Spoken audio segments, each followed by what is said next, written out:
We're all attacked by these spirits, these agents of the devil. Here's Beth Moore. Would you welcome Beth?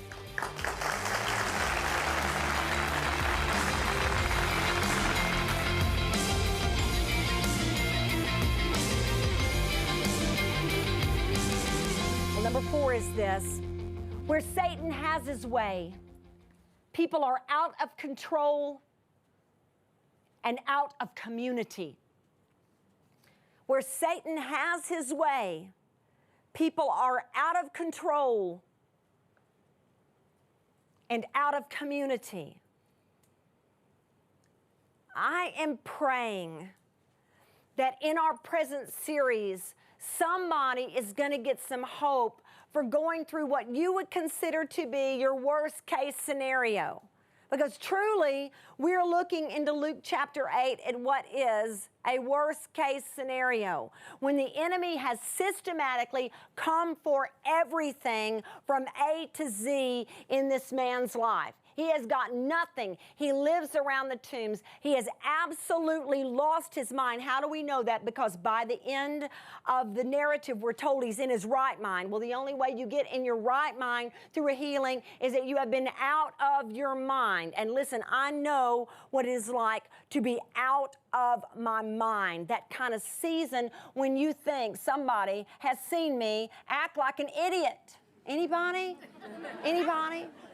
Listen, it says in this narrative, in verse 29, look at these words. For he had commanded the unclean spirit, this is Jesus commanding it to come out of the man, for many a time it had seized him. He was kept under guard and bound with chains and shackles, but he would break the bonds and be driven by the demon into the desert. Now, I just need a couple of you, this is a nice heavy chain. Can you kind of hear it in my microphone? I want you to imagine that you have got the strength to break that thing.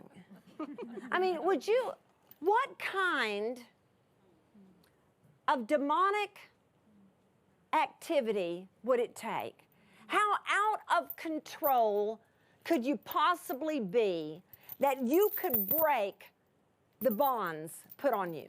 And I started thinking because Mark's gospel tells a very interesting account of the same exact narrative, and it gives some different wording in Mark 5, verse 4. It says this: no one had the strength to subdue him. Somebody go there with me. And I want somebody to just stand tight on the other side of that screen, because listen, this is going to speak to somebody. No one had the strength to subdue him.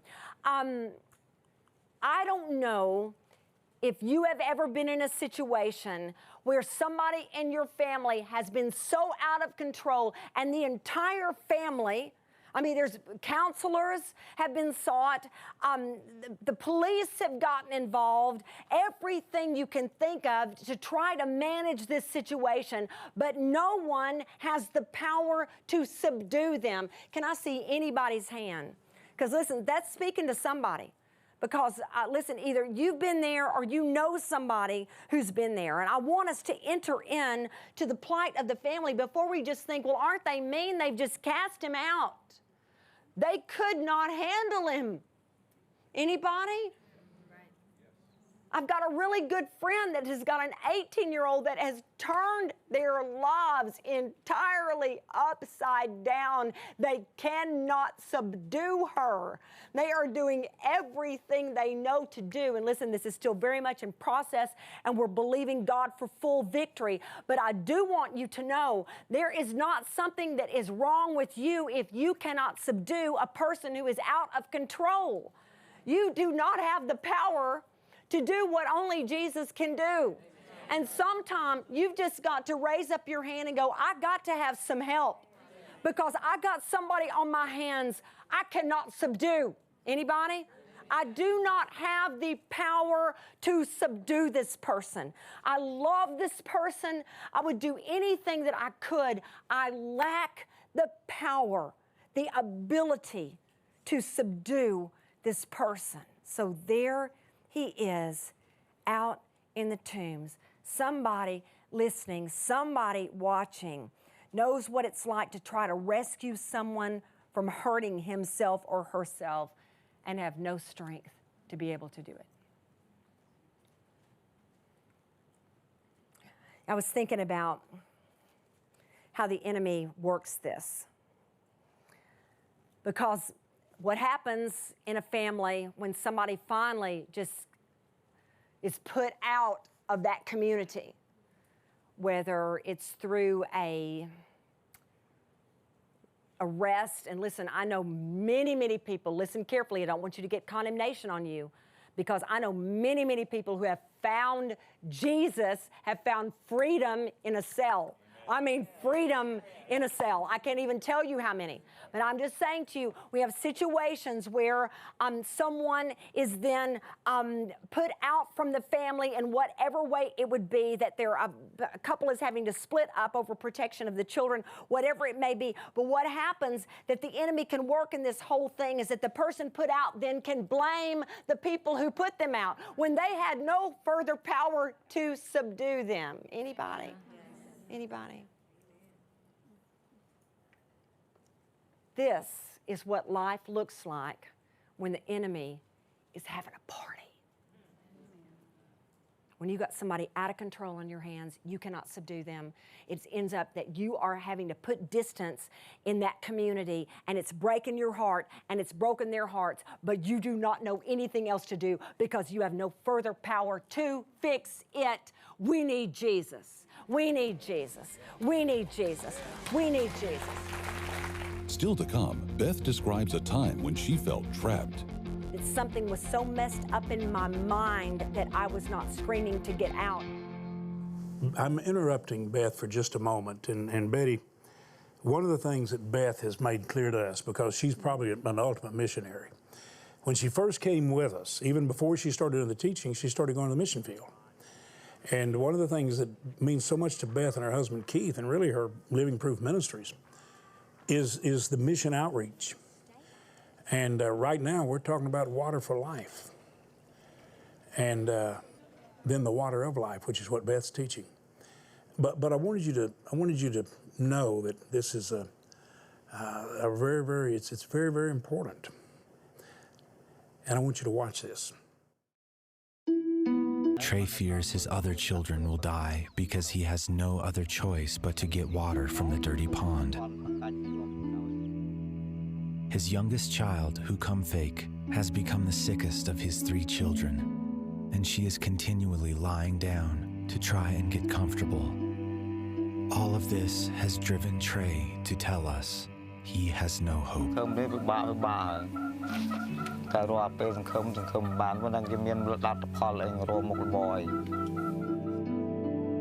His little baby is super, super sick, and she's really uncomfortable. I think she's just trying to lay down and get comfortable over there, but it's just heartbreaking. Like, I think the worst part about the whole story is that he says that he has no hope, like that he's just in survival mode. And that's just really difficult to be in a situation where there isn't any hope or joy or peace or anything. What's amazing is we have the answer for them, and that is clean water. And we're asking you to please help us be able to bring life-giving water to this family and to other families and villages around here. Please partner with us and help us.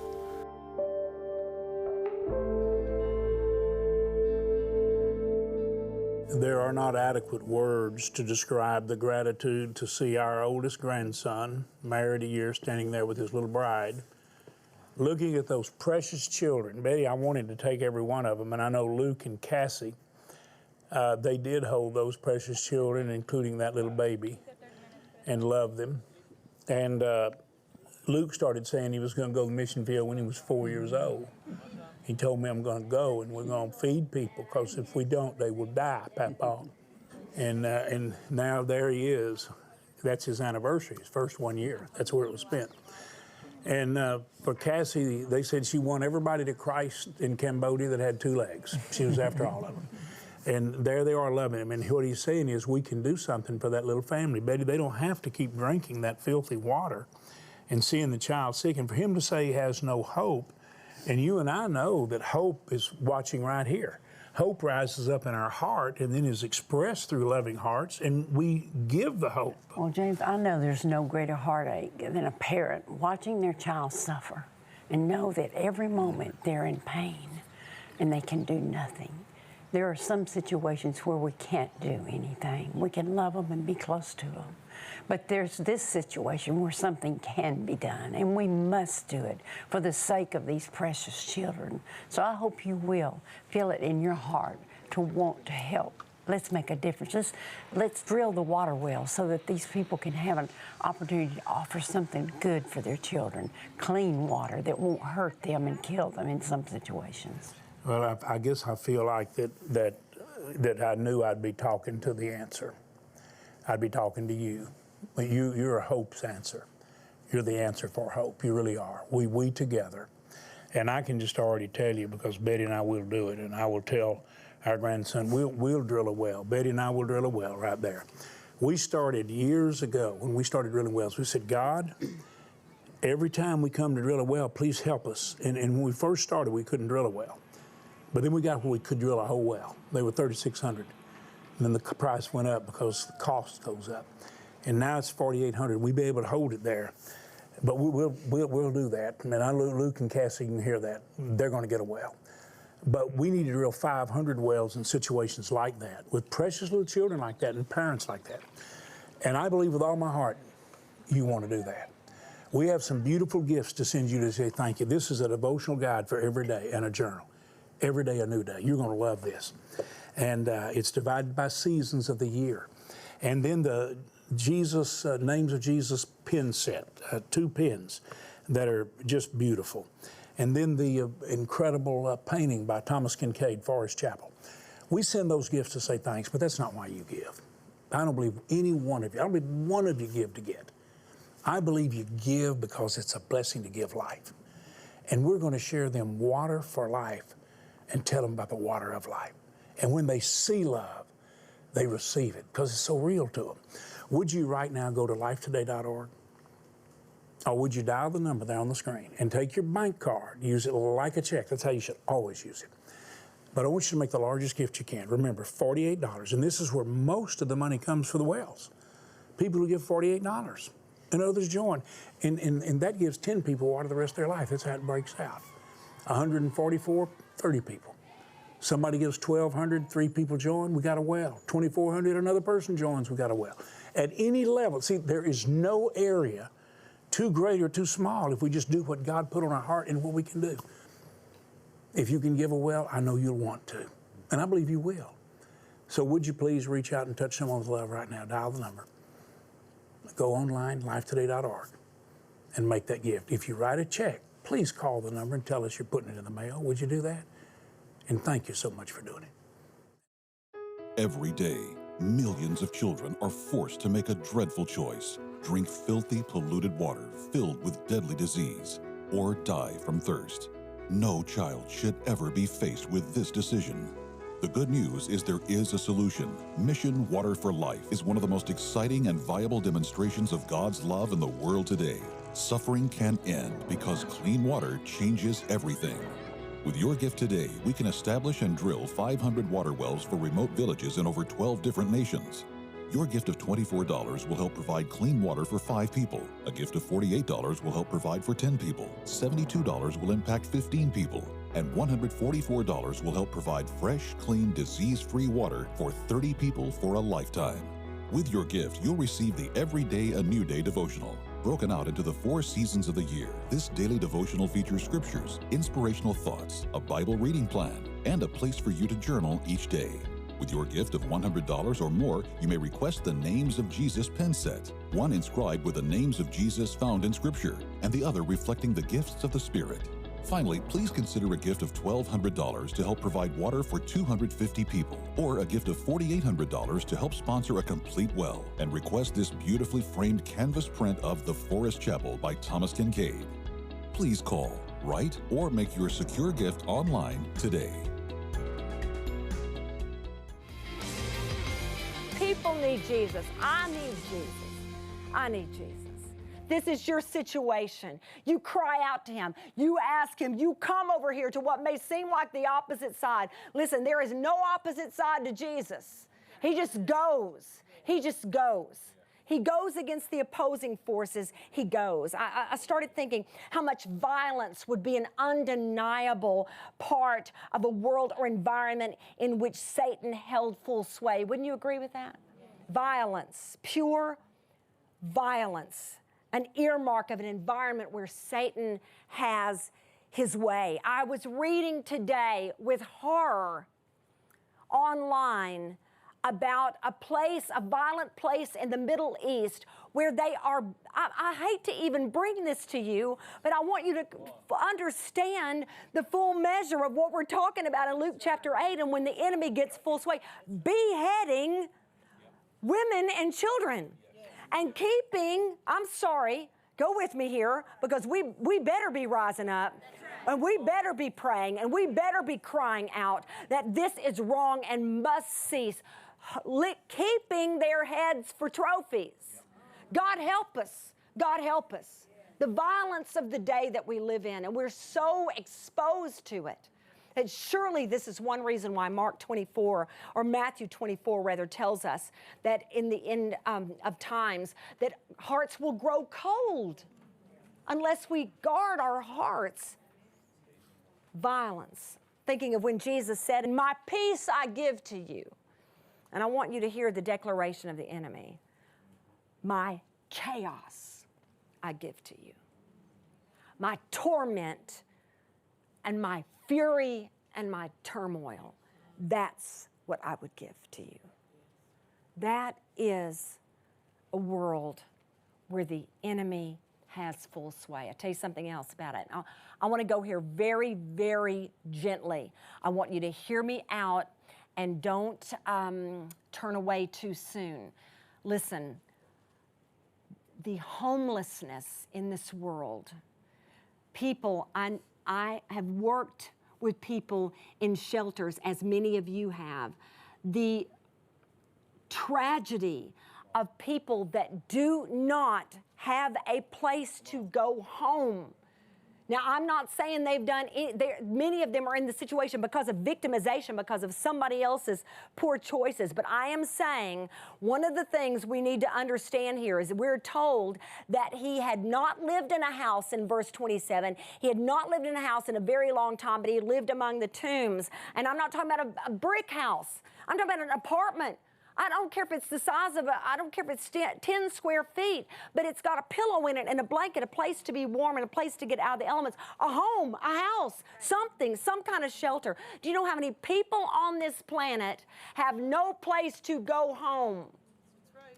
And it hits us at the most fundamental level because a person's got to have a place. And in a world where the enemy has full sway, it is a world characterized overwhelmingly by people who do not know how, where, and when they will ever find a home. So heartbreaking. I think that Satan loves homelessness. That's what I think. And sparse space can be a home. I'm not talking about a two-story house. I'm talking about a place to go that is your refuge, home. We're going to pray that God, even through this series, is going to break somebody out of the victimization of that homelessness and start working some miracles of restoration and deliverance. Let me tell you something. Satan wants us to think that there is a territory so dark and demonic that Jesus will not bother to come and conquer it. And the devil is a liar. He is a liar. Listen, here is where it begins. It begins just like this, with whispering 4 words, Jesus, come get me. Jesus, come get me. If you have the strength enough, just in your peril, if you can say today, after being part of this series, I am telling you, my world looks so similar to this man's world in Luke chapter 8 that you cannot even imagine it. If you could say that, listen, Jesus came right over through that storm to get to that very man. You just ask him to come and get you, and you watch him do it. You watch him do it. I thought today that I'm not sure there's any bigger example of Satan having his way than when formerly reasonable people want Jesus to leave them alone so they can stay in that oppression. I want you to go with me here for a moment. I'll not get too specific because I don't think those kinds of things glorify God, but I'm thinking back on a time in my life when I needed deliverance in the worst way. And I literally had to come to grips with the fact that something was so messed up in my mind that I was not screaming to get out. I knew, listen, this is how I knew that I was sick, was not just that I was screaming to get out, but that I wasn't. Oh, I need somebody to go with me there. Anybody? Have you ever been someplace that you thought, you know, I cannot be in my right mind because nobody in their right mind would think this is okay. Nobody in their right mind would think this is the environment I ought to be in. Nobody in their right mind would call what I am living in any semblance of freedom whatsoever. So you know I'm not in my right mind because I know my head can tell me something different than my heart feels. There's got to be a way of escape, and there is. And that way is Jesus. That way is Jesus. So sometimes just even knowing, you know, I feel my heart wants to stay, but something in me knows this is no place to live. This is no place to live. I got to have Jesus. Sometimes something in you knows better than what you feel. Somebody, I'm trying to think of all the scenarios there would be. Somebody watching today is scared to death of what life would be like without being full on in that eating disorder. Like it's just too frightening. You know you're in bondage, but you can't imagine what would it be like to be on the other side of it. What would it be like not to have it? Somebody is in the bondage of an affair. And even though you know this is not the will of God, something in you is scared to leave.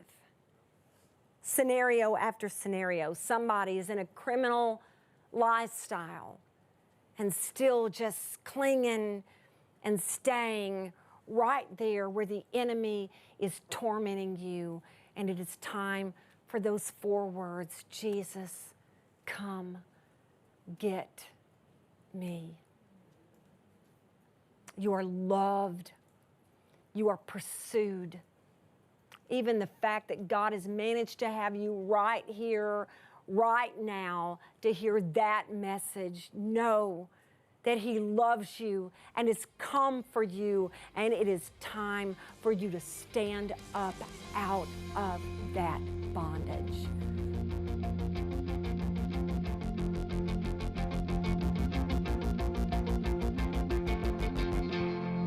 Beth, you are a blessing. I don't care what you're talking about, what you're teaching. You hit home. Father, thank you for the incredible gift. Not only in Beth, but the gift of your love and the liberty and the freedom that you offer. In Jesus' name. I hope that you will get every day a new day and experience a new day every day in the Lord and get the names of Jesus pins. They'll be a blessing to you. The Forest Chapel, beautiful painting. And know above all, you're helping us share water with those who so desperately need it. Water for a life, but ultimately pointed to the water of life. God bless you. Thank y'all for being here.